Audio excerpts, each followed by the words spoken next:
आज हम जो है आपको चैप्टर 1 पिछले हफ्ते हमने आपको पार्ट 1 डाला था। आज हम चैप्टर 11 का ही पार्ट 2 आपको डालने जा रहे हैं। तो लाइफ एग्जिस्टिंग अर्थ, इसके बारे में हमने बहुत सारा चीज अर्थ के बारे में बताया था, उसके शेप के बारे में बताया था। इसके अलावा हमने बताया था कि अर्थ जो है उसमें 2 मूवमेंट्स होते हैं, 2 तरह के मूवमेंट्स होते हैं। एक रोटेशन बल के बारे में बताया था और एक रिवोल्यूशन के बारे में बताया था। तो चलिए पहले उसको हम रिपीट कर लेते हैं ताकि आपकी मेमोरी में फ्रेश हो जाए, ताकि पीछे वाले पार्ट के बाद आप इसको समझ सके अच्छे से। तो रोटेशन के द्वारा हमने बताया था जो अपनी जगह पे ऐसे गोल गोल घूमता है, यानी स्पिन की तरह, लट्टू की तरह, उसको हम रोटेशन कहते हैं। और इसमें 24 आवर्स लगते हैं, यानी कि एक दिन पृथ्वी जो है वो रोटेशन करने में 24 घंटे लगाता है, 24 आवर्स लगाता है, यानी एक दिन लगाता है। रिवोल्यूशन में क्या होता है, सन के चारों तरफ ऐसे गोल गोल पृथ्वी चक्कर काटता है, उसको हम रिवोल्यूशन कहते हैं। जिसमें कितना टाइमिंग लगता है, 365 डेज या फिर 1 ईयर भी हम बोल सकते हैं अबाउट, क्योंकि 1/4 भी होता है, यानी 6 घंटे और लगते हैं। 365 डेज एंड 6 आवर होता है, इसलिए 365 जब हम लिखेंगे तो उसके पहले अबाउट लगा देंगे, लगभग 365। देन नेक्स्ट है, तो हमने रोटेशन में ये बताया था कि अगर रोटेशन ना हो तो क्या होगा। तो रोटेशन अगर पृथ्वी करना बंद कर देगा तो डे नाइट होना बंद हो जाएगा। क्यों? क्योंकि हमने आपको एक बताया था कि पृथ्वी जो है वो ऐसे थोड़ा सा है और सूरज की रोशनी जो है ऐसे ऐसे करके जब ये इसमें पड़ती है तो ये ऐसे से करके इस तरीके से इस पे रोशनी फेंकती है।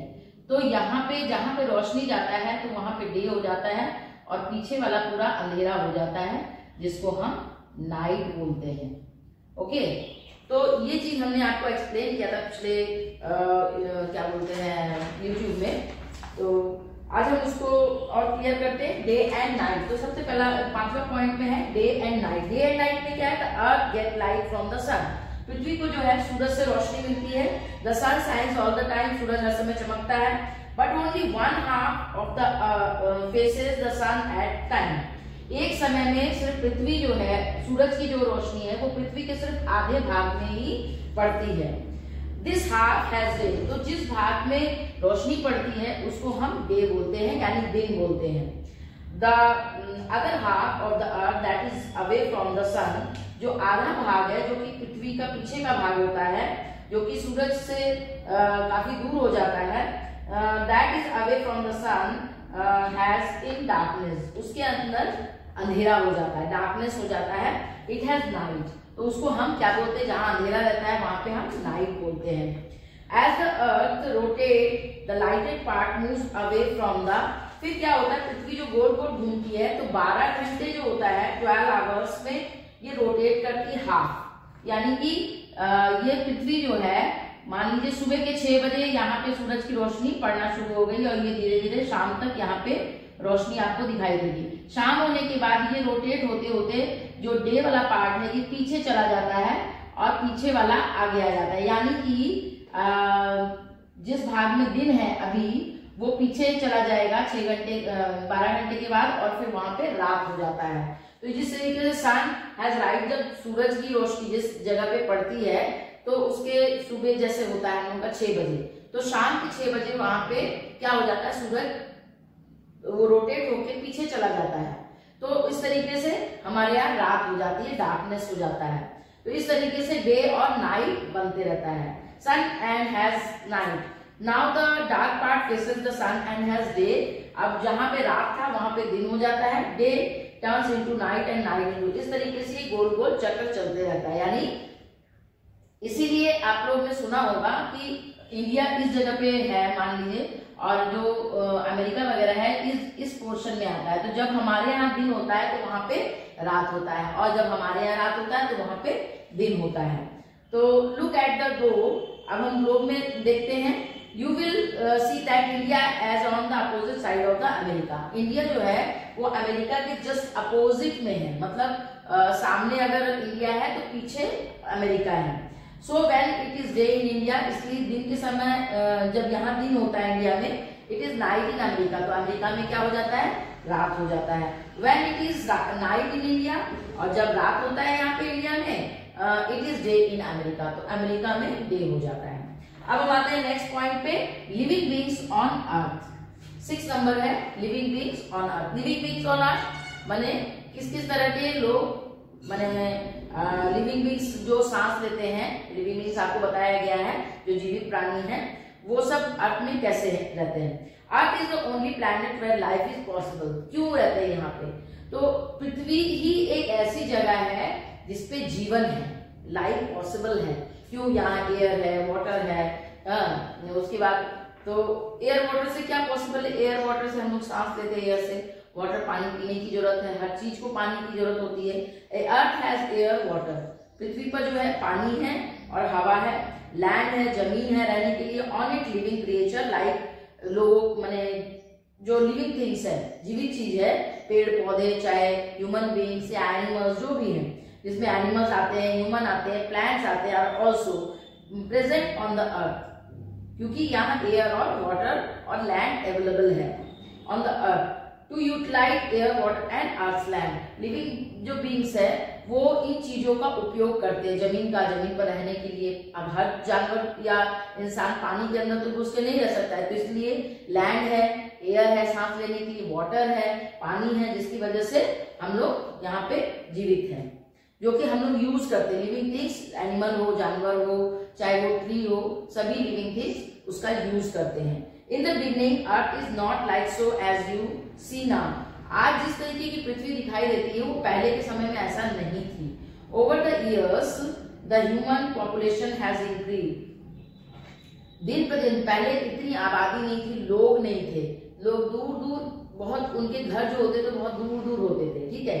लेकिन जैसे जैसे पॉपुलेशन, लोगों की जनसंख्या बढ़ने लगी, पॉपुलेशन बढ़ने लगा, तो क्या हो गया, as increase with increasing population the number of houses, धीरे धीरे घर बढ़ने लगे, ऑफिसेज बढ़ने लगे, flats, hotels, industries, vehicles etcetera, गाड़ियां बढ़ने लगी, फैक्ट्री ज्यादा बनने लगे, ऑफिसेज ज्यादा बनने लगे, फ्लैट्स ज्यादा बनने लगे, होटल्स बनने लगे।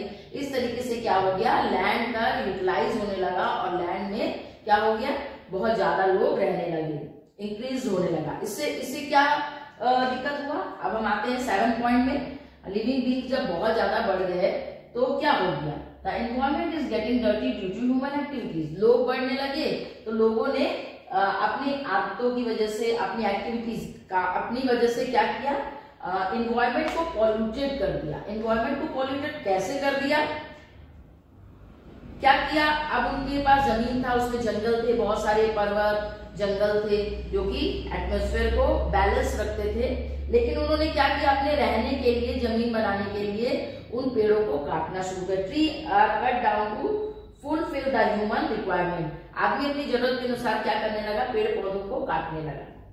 स्मोक फ्रॉम व्हीकल्स, जरूरतों के लिए क्या करने लगा, एक जगह से दूसरी जगह जाने के लिए व्हीकल्स, गाड़ियों का जब पॉपुलेशन बढ़ेगा तो नेचुरल है व्हीकल्स, गाड़ियां बढ़ेगी, अब गाड़ियां ज्यादा चलेगी तो धुआं ज्यादा होगा।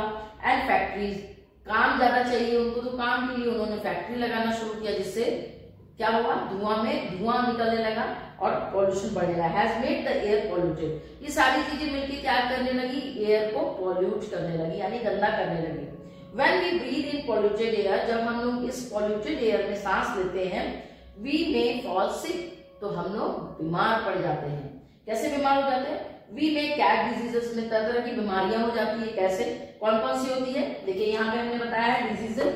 तो एनवायरमेंट जो पॉल्यूटेड होता है, जो एयर की वजह से पॉल्यूशन बढ़ जाता है, तो उससे तरह तरह की बीमारियां होती हैं, जैसे अस्थमा, लंग कैंसर और ट्यूबरक्यूलोसिस। ओके, तो ये आपको हो सकता है give 3 diseases for polluted environment, ये आपका क्वेश्चन हो सकता है। तो फिर अस्थमा, लंग कैंसर और ट्यूबरक्लोसिस, ये 3 चीजें याद रखने वाली चीजें हैं। The water in the river, फिर और क्या करते हैं पॉल्यूशन, ये तो एयर पॉल्यूशन के बारे में हो गया। पॉपुलेशन बढ़ने से लोगों ने क्या किया, water in the river, lakes and ponds has become dirty due to the wastage dumped by industry.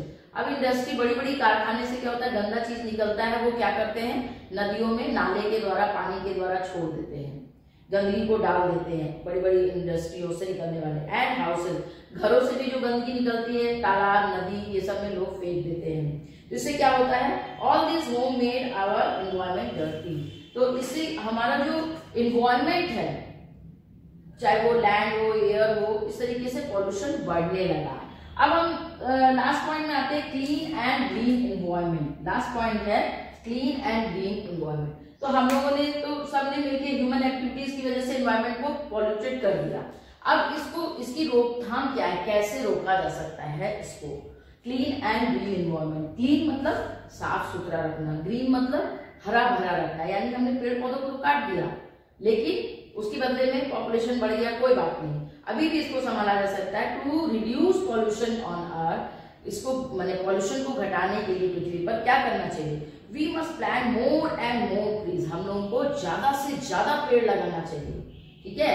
यहाँ पे भी आपको थोड़ी जमीन मिलती है, आपके घर के आसपास छोटे छोटे पेड़ पौधे या बड़े बड़े ट्रीज जरूर लगाना चाहिए। And dispose the waste in the proper ways to keep our environment clean and green. और हमारे घर से जो भी कचरा निकलता है या वेस्टेज निकलता है उसको सही जगह पर डालना चाहिए, इधर उधर नदी तालाब या लैंड में फेंकना नहीं चाहिए। उसका डिस्पोजल, अब देखिए जगह जगह पे कचरा का डब्बा रखा रहता है, वो क्या होता है शहर से जाके दूर ऐसी जगह पे जहाँ पे वो धीरे धीरे सड़ के खत्म हो जाता है, ऐसी जगह पे वेस्टेज चीज को फेंक दिया जाता है। तो क्या होगा, इससे पॉल्यूशन उस जगह पे नहीं होगा और डिजीजेस भी नहीं होंगे। तो इस तरीके से हम एनवायरमेंट को क्लीन भी कर सकते हैं और पेड़ पौधे लगा के ग्रीन भी बना के रख सकते हैं। Okay, thank you. तो आज के लिए इतना ही वीडियो है।